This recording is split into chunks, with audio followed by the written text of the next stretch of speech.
One of the hottest new clubs in New York City is a pool hall, a billiard hall. And it's owned by a celebrity who thinks in the 90s we'll all be queuing up to play pool, billiards. Here's Scott Rappaport.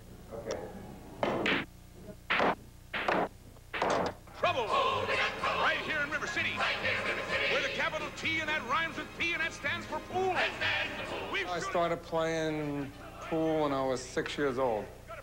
My father was a pool player when he was a young man, and he taught me all the tricks of the trade. There's a serious resurgence of billiards in the United States in new upmarket pool halls like the Amsterdam Billiard Club in New York.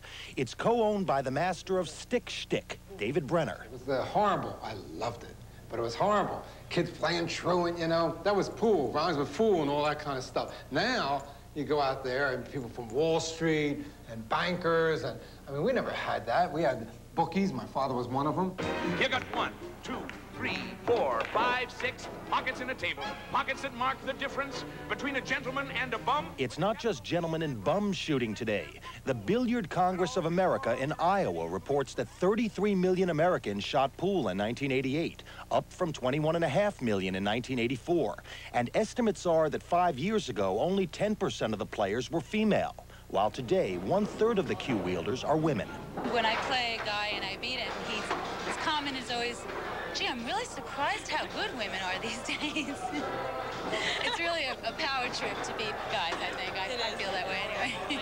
It's amazing how much women like it now as a social meeting place. It's terrific.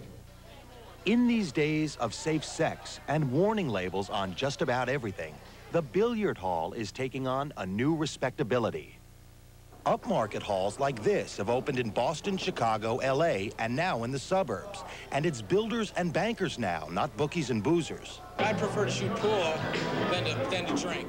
Well, you can't. Not since the 40s, in New York at least. In a law descendant from a different day, all alcoholic beverages were banned from Gotham halls with more than 2 tables. And it's not just New York.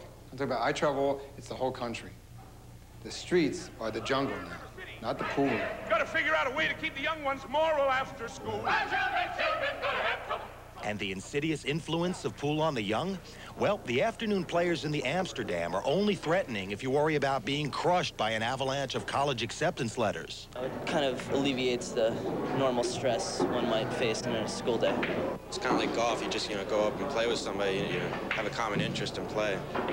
And if the girls are there, that's fine. This is like a nice, respectable place. It's not some seedy pool hall in like the back alleys of the village or anything. You look at this room, and look what's here, and get a picture of this room in your mind. And then you go out there, and you pick any street in New York, and you tell me where you'd rather have your kids standing.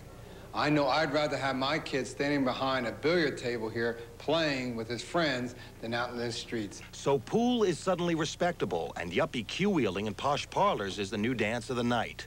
Gone is the parents' lament about keeping the kids out of the pool hall.